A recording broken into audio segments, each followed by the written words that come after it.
this guy that gave me all this confidence, my best friend, all this stuff. Now he's gone, right? We started this business around his kitchen table with his wife and his kids. And now he went, he gave up everything he had to go work with me. And here we are. Diane doesn't have a husband. The kids don't have a dad.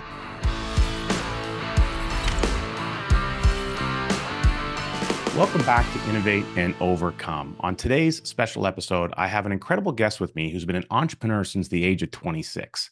He's lived the roller coaster and experienced all the pain, the grit, the mistakes, and the joy that come with being a business owner. Now, he helped found, grow, and sell two incredible companies in the waste recycling and disposal space. These companies collectively generated more than $500 million in revenue while he was involved with them, and they sold for more than $180 million. He helps entrepreneurs who are stuck and helps them get unstuck so they can create the futures that they want. I'm really excited to have Mike Malatesta joining us today. Mike, thank you for being on the program. Richard, thank you for having me. I've been looking forward to this. This is so cool to be on your TV show. So thank you very, very much.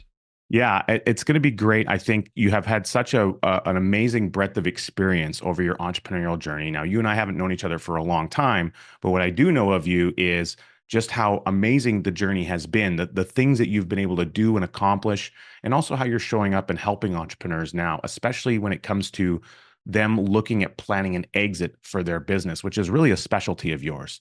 Now, that in mind, you didn't develop those skills overnight. You developed them over 30 plus years of being an entrepreneur and going through real world experiences. So I'd like to maybe rewind the tape a little bit and see if you can take us back to that point in time in your early 20s. What was happening? What was going on that caused this scenario for you to say, you know what, I got to try my hand at being in business? So how did that materialize for you? Yeah. Well, thanks for the question. And I'm going to answer that question, I'm going to take us all back a little bit further to where the path that I was on at 26, how I got on that path. And then I'll tell you about what happened then. So when I was growing up, I was 4 or 5 years old. My parents lived across the street from a construction company. And I remember in the summers, I would sit on the curb outside of my parents' house and kind of have my knees tucked up to my chest. And I would watch these guys bring their trucks and equipment and everything back to the yard. And there was something about the noise, the sounds, the smells, and the guys and the equipment themselves, Richard, that just made me think, this is like the coolest thing ever. And these guys, some of them would come over and they would give me something that was, left over from their lunch, or they'd give me a quarter or something and tell me that, to be a good boy and, do the things. And I was just like, oh man, this is so cool.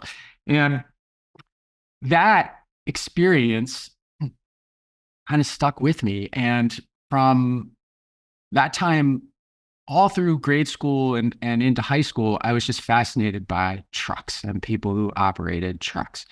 And I would draw trucks with my name on it on my notebooks, and, the covers that you used to put on the books. My mom would cover my books with grocery bags that she cut or whatever. And when I got into college, I got a job driving a truck for a fencing company.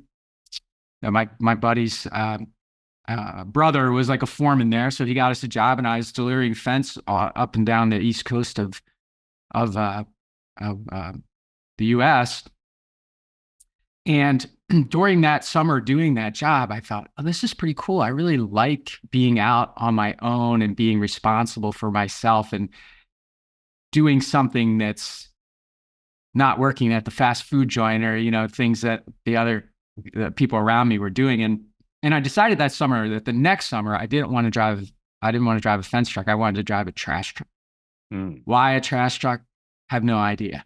I just thought they were cool, and I passed a lot of them during my driving of the fence truck, and I just wanted to do that. So the next summer, or spring break, actually, I went and I knocked on a bunch of doors because I was only 20 at the time, and usually you don't get hired for that kind of a job unless you're older. So some people laughed me out of their office. Some people were very nice to me, but said no. And ultimately, I came to this one place at Ace Service Company is what it was called in downtown Philadelphia, and I knocked on the door, and the short story is they interviewed me on the spot. They gave me a driving test, and I had no idea what I was.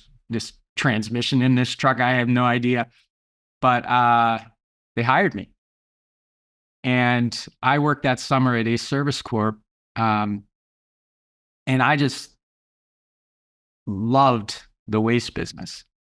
Like, it was such a cool experience because, like I had mentioned before, kids are working in different fast food or whatever they're working in. I'm working with men. I'm working with men with families. I'm working with like serious equipment. I'm driving the streets of Philly, dropping off dumpsters and picking them up. I mean, this is big time for me.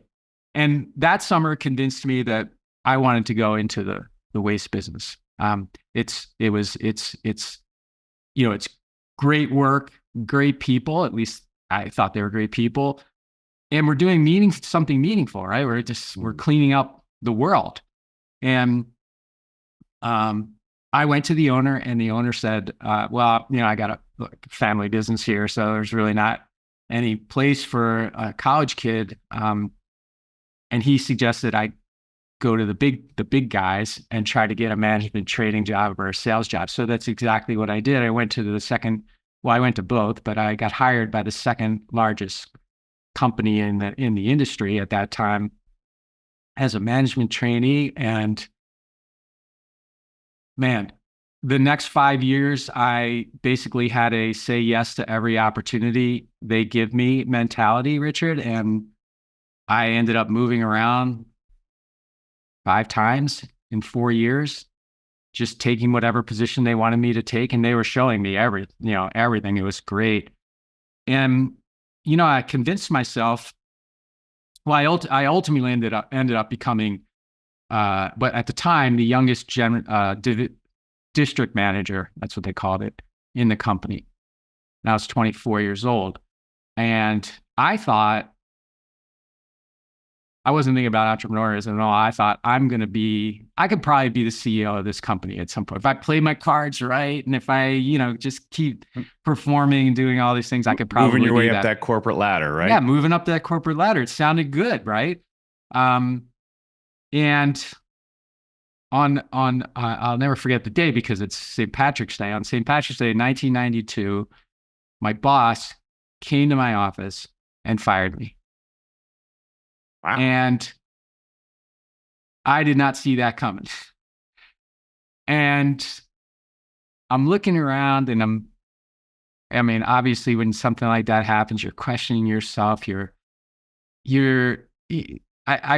really hit me hard. Like, what? It was a total surprise. And as I started to recover from that, which took a while, I started thinking about drawing those pictures of the trucks on my notebooks and sitting on that curb when I was a kid. And I thought, well, I got nothing better going on. I had put my whole life, my whole future thinking into this opportunity. Now this opportunity is gone. And so I met a guy who became my partner. His name was Butch Weiss, and Butch and I sat around his kitchen table for a couple of months thinking about how to do something like this, how to start a company, which we had no idea how to do. And 6 months or so later, after I'd been fired, we started our first company, and then the learning really, began. Now, so that's really interesting. So was Butch also in the waste industry, or how did you guys, was just a friend? How did you guys get connected? And I'm really curious, when you started, you had to start with a piece of equipment. You needed a truck. So Yeah. how did Where did you get it? How did you guys figure that out? Was Butch the money guy and you're the guy who's driving? Is that kind of the arrangement? I'm curious, to give our guys Yeah, who's it's listening, what great. transpired? Yeah, perfect question. A very reasonable question. So I had met Butch at the last place I was working in Milwaukee. So before I'd been fired, I was working with Butch for about a year. Um, and I didn't know him. I mean, I knew him as a team member. I knew him as, I knew him that way, but I didn't know him. But after I got let go, he through another guy. I mean, he didn't even know how to reach me. He didn't even have my number or anything. But one of our managers,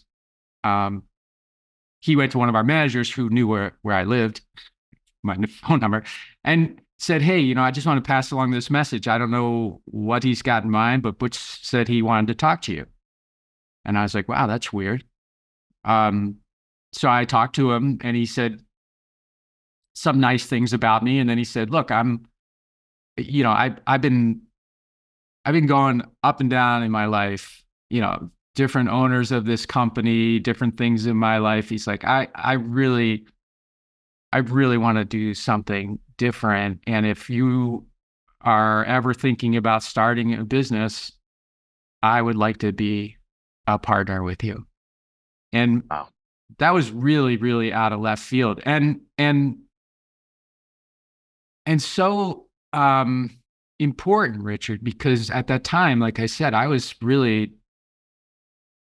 had no idea what I was going to do. And him saying that to me, and even though I didn't know him well, I knew he was a serious guy. I knew he had a lot of talent. And that gave me confidence to say, okay, well, maybe I can turn those drawings and those thoughts that I mentioned before into something real. And so, like I said, we talked around his kitchen table a few times. Then I was like, okay, I'm going to put a business plan together and let's see how much money we have between the two of us. And if I can go to a bank and I can get a loan, then, we're going to do this. And so he kept working at the company, and I worked on the business plan and worked on getting the funding. And fortunately, we were approved for a loan.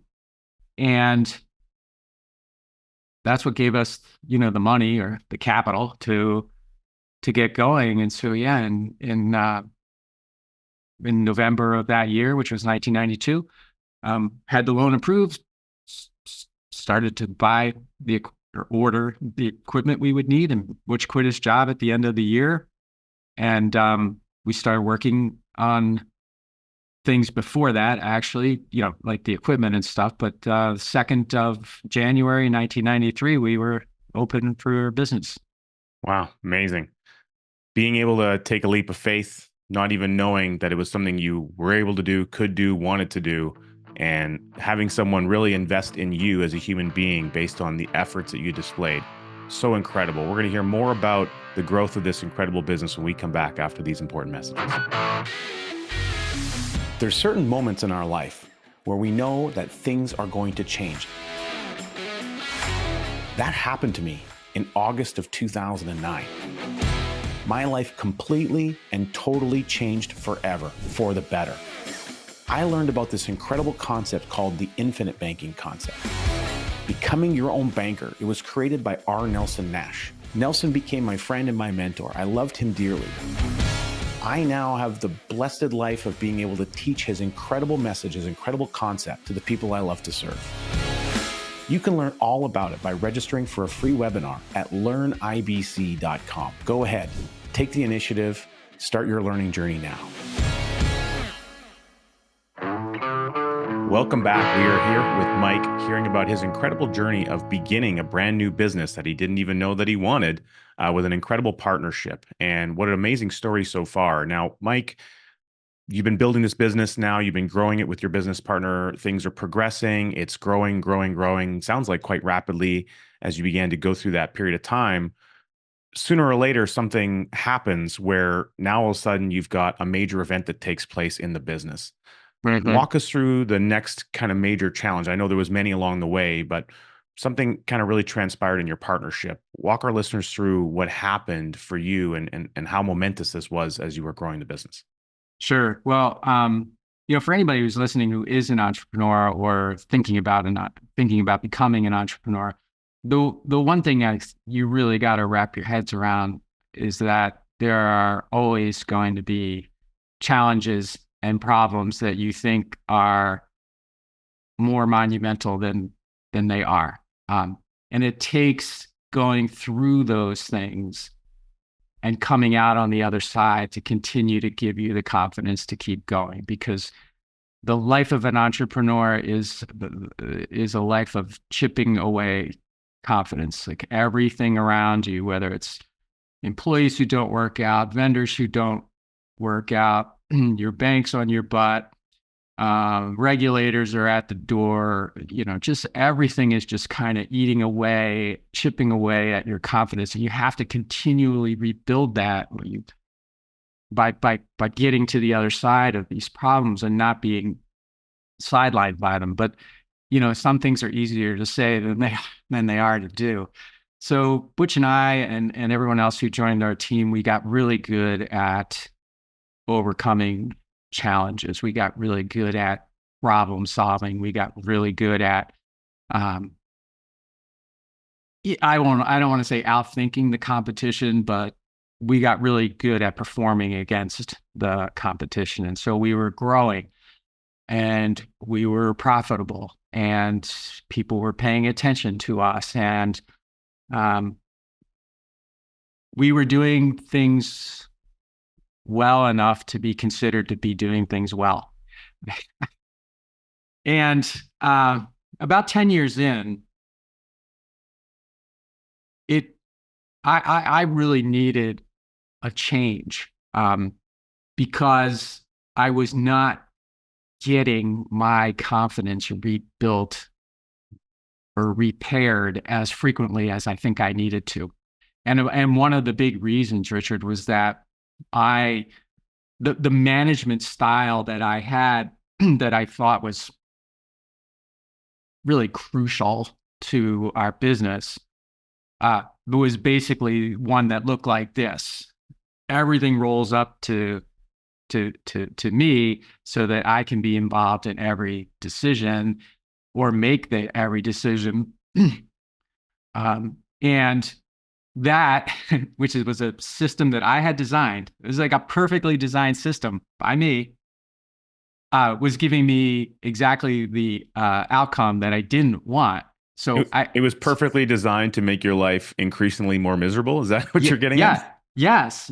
But it's even worse because as I had it designed in my mind, which is how it was being executed, I'm thinking to myself, why can't people see how I'm thinking inside, how I don't want this, right? It's like, I call it leading by osmosis, right? It's like, if I'm thinking about something, you clearly should be thinking about it too, Richard. I mean, how can you not be seeing this, right?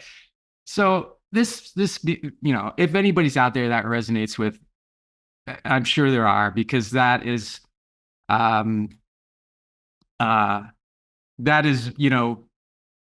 where reality and perception just go right off the rails. And so I was feeling this, and I was frustrated, and I didn't know what to do. And then on October 2nd, 2003, I got a call from one of our really great friend and someone who'd been with our company for a while, Jeff Dean, and he told me that Butch, my partner Butch, had been burned in a fire. And Jeff and Butch and some other guys were working at one of our facilities a couple of miles from home, or a couple of hours from home. And they were basically redoing the plant, Richard. This was a plant that was processing wastewater. We were that plant where you were recycling wastewater there. And so we had an antiquated process, and we were so excited because we were tearing out all the new or old, putting in all the new. And, the short story is Butch made a mistake. He went inside of a tank that he thought was empty and clean, and it was marked empty and clean, but he shouldn't have gone in the tank the way he did. He went in the tank with his torch. He fired up his torch. He cut into a pipe that was in the way of what he wanted to do. There was material left in that pipe. That material ignited, and essentially the flame went up the pipe. It hit the ceiling, bounced off the ceiling, and around the exterior of the tank, and the tank was basically heating up like an oven with him inside of it. Oh man. Wow, that's unbelievable. Yeah. And I mean, one of the guys, Rico Martinez, risked his life to get Butch out of the tank, and he was successful doing that. They got him outside, and he was badly burned, but alive. And this is what Jeff was telling me. This was where we were in the process. You're just learning this. You're on the phone. I'm learning this. Jeff's telling me this. I'm learning this. And, they're going to take Butch to the hospital and see what happens. And I could hear in Jeff's voice that he was very concerned. But I have to admit to you, Richard, that even though it sounded horrible, I was concerned, of course. This guy, Butch, this guy who gave me the confidence to start the business, he was like the strongest, toughest, person I had ever met. And so no matter how it sounded, I felt reasonably sure that this was going to be okay. And I was wrong, because 3 days later, his organs started shutting down, and he died.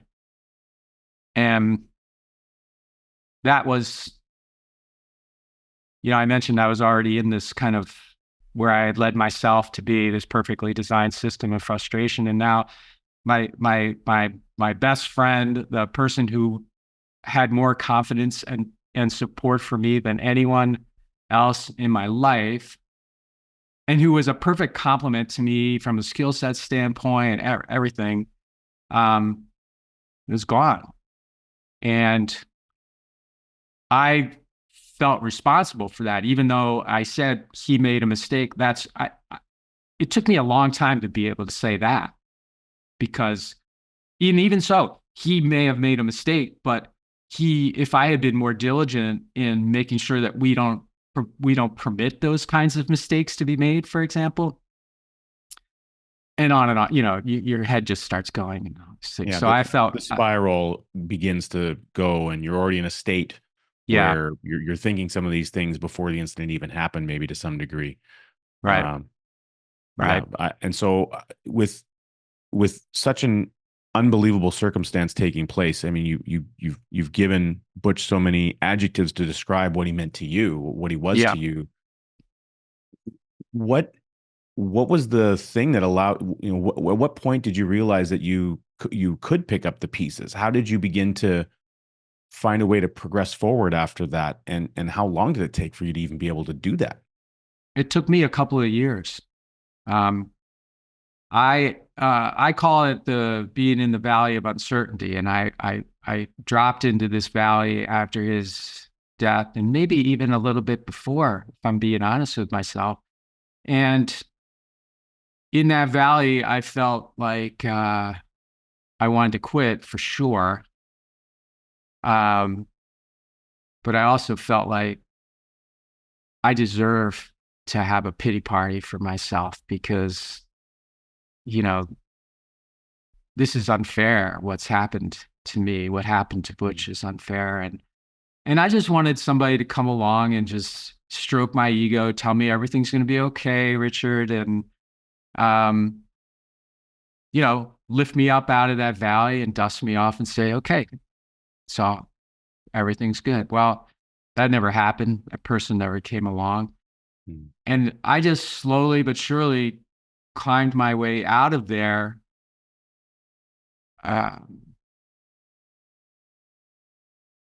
with a lot of help from, we had strong team members like Jeff that I mentioned, and Rico and some others, but I had just never given them the autonomy to be as strong as they could be. And so over time, with some coaching and just, giving in to the reality of this isn't working, I need to try something else. I came to understand that for me to be in this and lead this business further, I had to be a different kind of leader. And so that's the path that I started on after I got out of that valley, or it helped me get out of there. Wow. This journey, your experience so far in business, I mean, we overshot 10 years worth of all the challenges you had to overcome to land on this unfortunate circumstance with your business partner. Now, when we come back after our break, I think we're going to be able to really help people understand a little bit about what are some of the other key tools and things you had in place and that you would wish for business owners to have in place.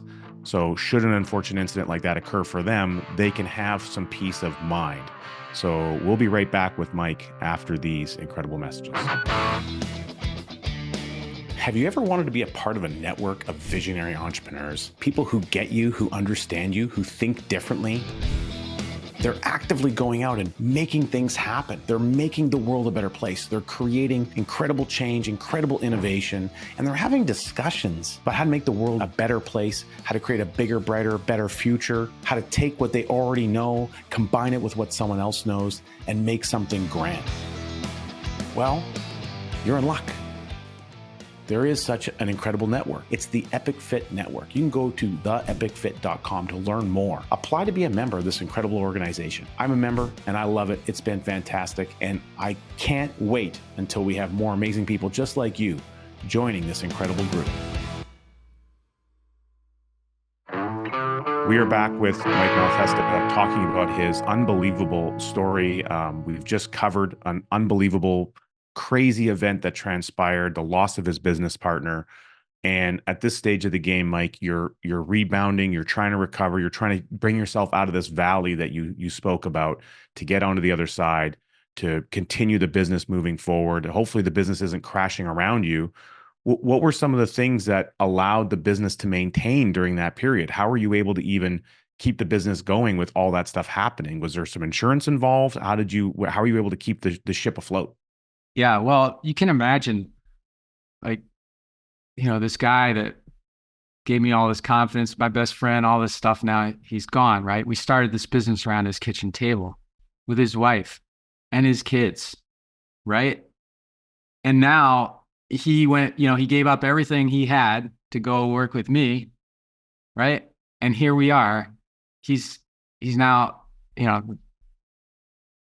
Diane doesn't have a husband. The kids don't have a dad. And the connection between them and this is me, right? That's how I'm thinking about this. And so whenever you have an industrial accident like this or anything happen in business, it gets a lot of attention, right? OSHA in the US, OSHA comes calling. You got insurance issues to deal with. You've got permitting issues to deal with in our particular business.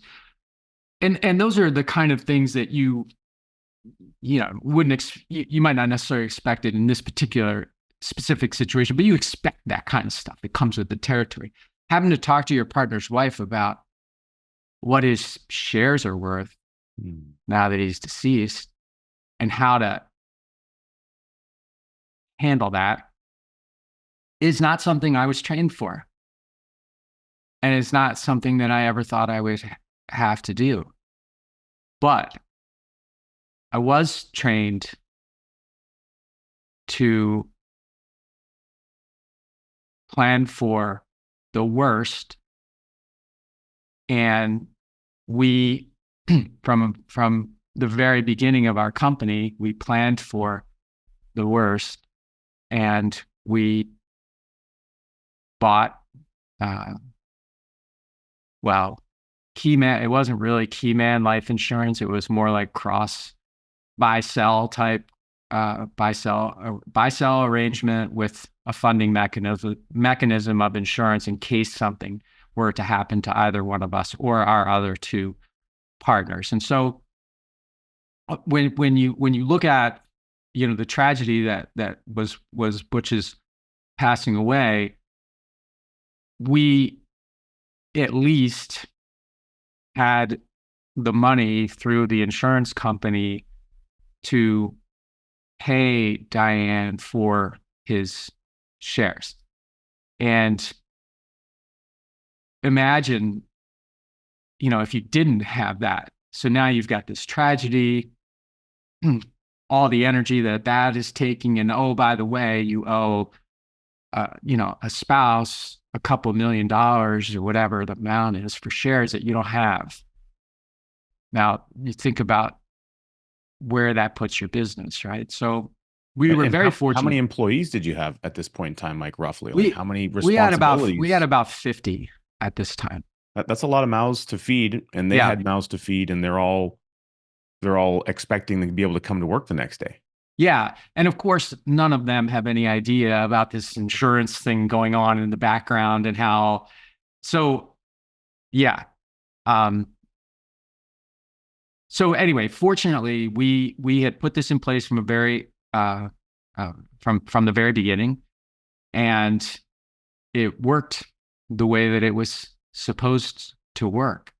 And it's something that is very easy for a lot of business owners to overlook, right? Especially when you get started young, you think you're going to be invincible. Everybody around you is invincible. The likelihood of something happening is very small, and all of that part might be true, but invincibility is not true. And things can happen at any time. And if you're not prepared for it, not only are you going to deal with the consequences personally, but your business can, it can go away. I mean, it can be something that you just can't get past.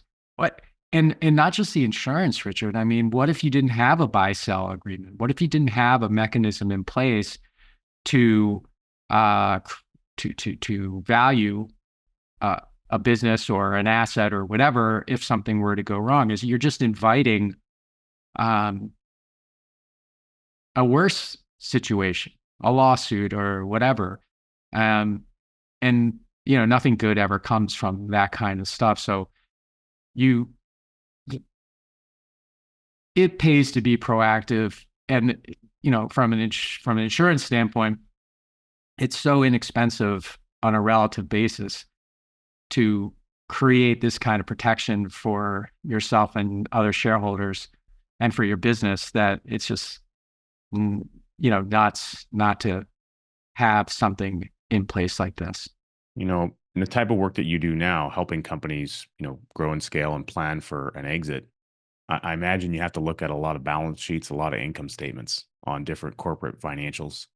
And one thing that, at least in my experience, I've found is often missing on many of those documents is the business owner. Right. The shareholders aren't often added to the balance sheet in a way that they should be.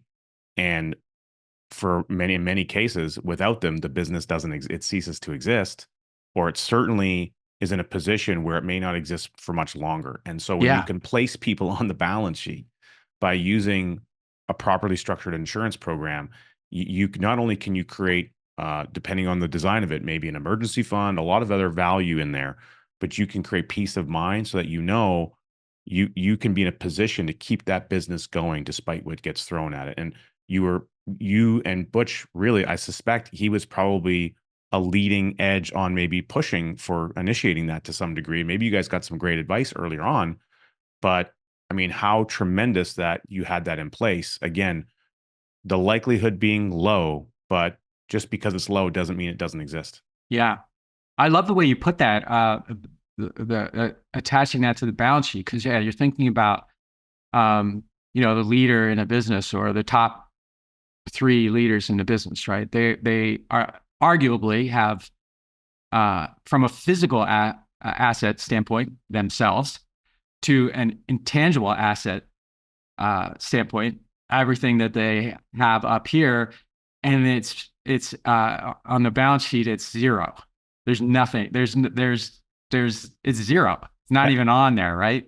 How do you quantify the human potential and Yeah, the human resource? We're talking about human resources. right. How do you quantify the human resource that's in between our ears, that squishy mass, that powerful computer that helps us make problem-solving decisions when you're growing a business?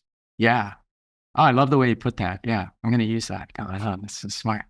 But yeah, you look, any way that you can mitigate risk, particularly with a product that is monetizable in the event of a catastrophe like life insurance is, you just have to have it, even if you think your business isn't worth anything, because you lose a partner, even if your business, you know, isn't worth a ton of money, you still have to replace that partner, and you don't replace a partner, in a business with zero money, right? It takes money to attract a new person, or hire, consultants or temp help that you might need and during the time that, you're overcoming the loss, or whatever it is. Anything that you can mitigate risk with, that's monetizable right away, like insurance is so smart. And I On, know it sucks to pay the premiums. Everybody goes, oh, it sucks to pay. Yeah, it does. But um, uh, only up until you need it. And then it's like, that's the best deal that there ever was. And I'm so glad I did it and had it. and in your scenario, of course, Diane, Butch's wife and family, they have a right to go on living, and Yeah. they need the time, they need the grieving component, and they don't need to be thinking about a lawsuit, this, how are we going to fund our life, all the things Right. that are additionally pressured upon them. The fact that you were able to create liquidity in very short period of time to be able to give them the chance to go on with their life, and to represent the value that Butch brought to the table while he was with the organization. I mean, what a blessing, what a gift that is, to be able to give them that opportunity, that choice, to make sure that it's fair and equitable, and to be in a position where you have these 50 other people in the business that Yeah. also have families and mouths to feed. They're not wondering if they're going to be able to get a paycheck next week. Yeah. Yep. Very true. Very true. It was one of the smartest things that we had ever done. That's for sure. Now, we talk a little bit about innovation on this show, and one thing that it sounds to me, and we had a little discussion at the break, a key innovation for you during this period of time, the aftermath of what happened with Butch, was really having good coaching, being in a Yeah. position where not only you could be coachable, but you could have someone help you through, or really up, I should say, crawling up, as you put it, this valley of darkness that you've been placed in after this event. So at what point did coaching enter the world, and how did you know you were ready to receive it? So I didn't know that I was ready to receive it. So I'll just say that, but I was desperate. I, I had friends recommend a program called Strategic Coach to me before this had occurred with Butch. And I mean, I just dismissed it. I like, oh, that's great for you guys, but I don't need that stuff, right? Even though I've been feeling the way I expressed that I had been feeling, and I was kind of overwhelmed and I didn't really know what to do, I just thought, I'm going to grit my way through this, Richard. I don't need this stuff. And then after what happened with Butch and me, dropping myself into this valley of uncertainty, it became clear to me that I had to try something. We'll be right back with Mike after these incredible messages. Check out this great book, Cash Follows the Leader. It's all about uninterrupted daily growth with high cash value life insurance. We unpack what people need to know about how you can grow and store and warehouse your wealth in a totally different way than what we've been trained to do. Go ahead and download a free copy by going to coachcanfield.com/cash follows and get a copy right to your inbox right now. We are back with Mike Malatesta talking about his unbelievable story. At what point did coaching enter the world, and how did you know you were ready to receive it? I had to try something, and Strategic Coach is what I tried. They had an office in Chicago. I was in Milwaukee. It was very close to do. So that helped me take the chance. And so I went, and I have to tell you that I didn't go because I was excited about going. I went because I thought I was punishing myself, right? Oh, okay, now I got to get some coaching in order to get out of this. Because like I said, I was just a grit your way through stuff. And I was always took a lot of pride in being able to grit my way through stuff. And when I got to coach, I was interested, but I was not engaged. For a while, it took me a while to really get past this BS mentality I had that you guys, guys and gals who are in the room, you probably need this kind of help, but I don't. It's just kind of like a chip on my shoulder. But I'll tell you what changed everything for me in coach. Well, two things. One, Dan Sullivan I consider him the creator of Strategic Coach. He and his wife, I guess, technically created it, but there wouldn't be a strategic coach without his ideas. I mean, that's just the way it is. And this isn't even something that he teaches in the program, but I was listening to a CD, like you would go to the things and you would get a book after, and this is how long ago it was, there were CDs in there, right? And I would pop the CD in my car on the way home and I would listen to it. And that's where I was getting a lot of value. And Dan was telling a story about, it doesn't even matter what it was about, but he said these 5 words. He said, "My future is my property." And when he said, "My future is my property," it was like a baseball bat to the head for me, because I had been, as I described, thinking that my future was someone else's property. I was waiting for someone else to come along and tell me what my future was going to be. And when Dan said, "My future is my property," I said, God darn it, you're right. My future is my property. It's not Butch's. It's not the government's. It's not, the people on our team. It's not the frustration I'm feeling. That the future is what I want it to be. And that changed my mentality in a way, in the most profound way that anything has besides getting married. Like, that just changed everything. And once I accepted that my future was my property, Richard, there was nothing, well, I shouldn't say it. I was no longer going to take any BS from myself. I was no longer going to be the excuse for me not getting what I want or making progress towards what I want. And even today, that was almost 20 years ago when I heard that, give or take.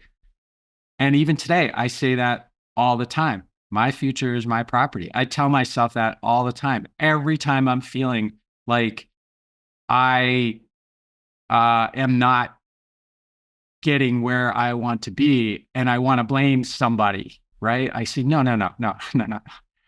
My future is my property. So I know that. That has made me very powerful. And I think that it would make anybody, if you believe that about yourself, if you believe that your future is your property, then all of the things, the election and all this climate change and everything that some people want to put in front of their future as an obstacle, it just goes away. Now, I'm not delusional, right? I mean, I can't predict everything in my future, which is why we have key man insurance or buy sell. It's like, I can't predict all of that stuff, but I can sure as hell proactively work towards what I want to create. And I can make up what I want to create.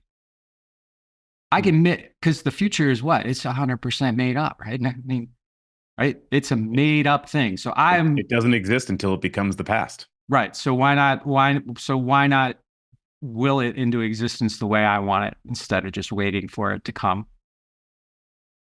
It sounds to me like those 5 words were one of the greatest innovations that occurred to you in your human existence. And I'm suspect, and I could be wrong, but maybe you'll let me know, you've been able to take what you learned from Dan Sullivan in that moment on that CD and you've been able to start sparking that in other people around you, the people on your team, the people in Yeah. different businesses. You sold a few businesses. You now help people put their business in a position to be sold. You teach about creating a dream exit Yeah. for people who are going through that entrepreneurial journey, something you yourself have done a few times.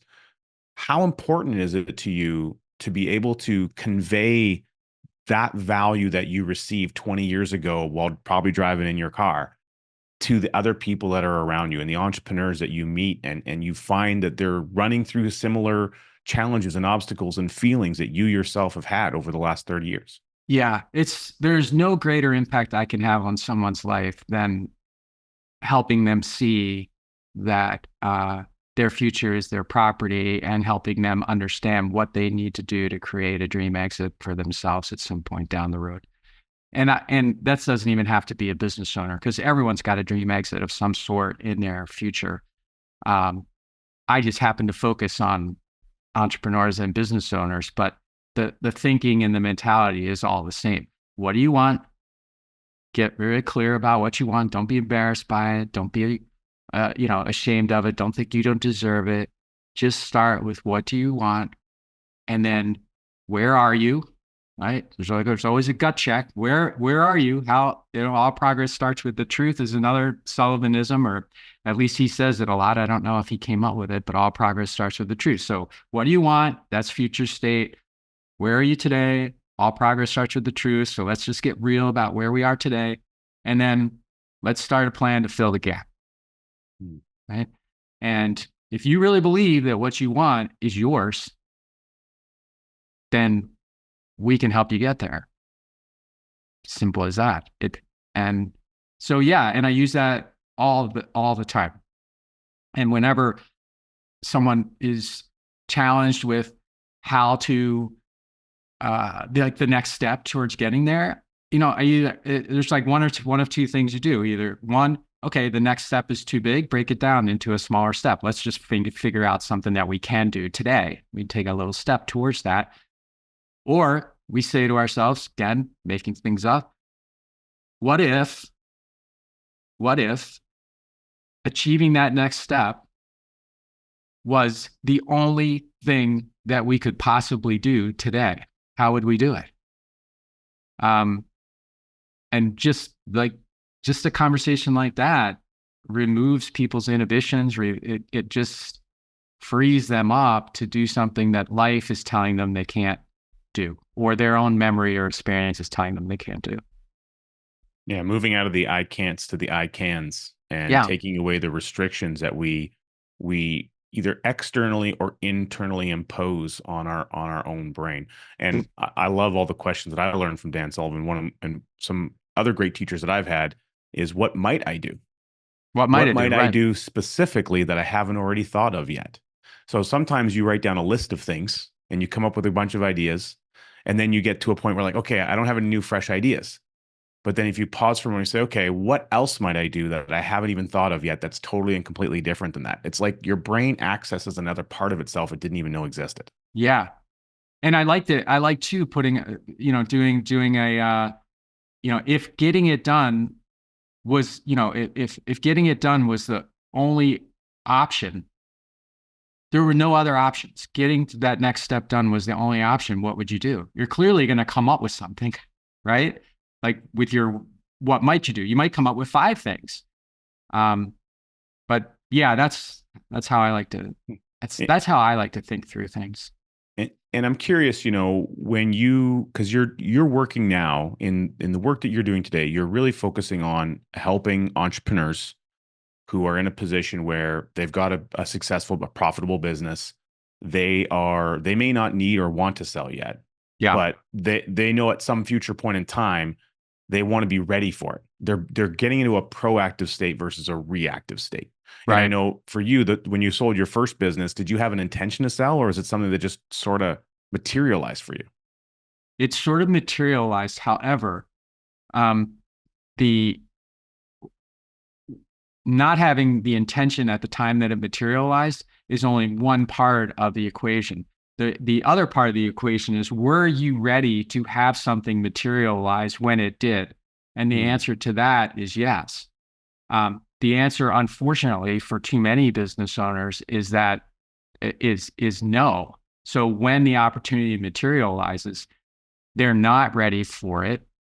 And so more times than not, that leads to them getting an exit, perhaps, but not a dream exit. And I make a distinction between those two things. So if we have entrepreneurs looking at this conversation today, and we were to give them from your experience and all the people that you've served, what would be the top 1, 2, 3 things that you might share with them about what they could do specifically in their world today to position themselves, to move them one step, one notch closer to the potential of creating a dream exit? Yeah. So I like colors, and I describe what you're asking me as red, gold, green. So red is where we are today. That's the reality check. Like, probably if you're like most business owners, you're doing nothing about this type of planning. Gold is this, what do you want? Gold is what do you want, right? That's a future. That's taking someone into the future, right? And trying to get really clear about what you want. And then green is taking that first step toward the goal, right? So getting off of the red line, taking that first step toward. And that's what I'd tell everybody in order to get started, because it's amazing to me, Richard, how many people will come to you and say, out of frustration, or they're tired, or their age, or whatever, they say, I want to sell now. You say, okay, well, what do you want? And they go, I don't know. I just want to sell. Okay. So, they don't realize that, if you don't know what you want, the likelihood that you're going to get it is what? Probably 0, right? You're going to figure out what you want after you get what you get. And that's too late. It's kind of hard to hit a target if the target doesn't exist. That's right. Yeah. Good point. Yeah. That's a good way to put it. Mike, you've shared so much incredible value, a really powerful story about real world experience that you've had in life and in business, because the two things aren't separate. They're connected. You can't run a business without having a life. And often you can't have a life without coming up with an idea or a way to run a business. So these things overlap. And what you've shared with us is a lot about not only the strife that can exist, but the power to overcome, and the fact that you can use not just tools, but resources, the resources of other people, coaches, individuals in your life, inspiration that you can tap into. Hopefully, our listeners have been able to get some of that inspiration from you today. And I'm so grateful for having you on the program. Thanks for joining us. And for our viewers, please tune in to next week's incredible episode on Innovate and Overcome.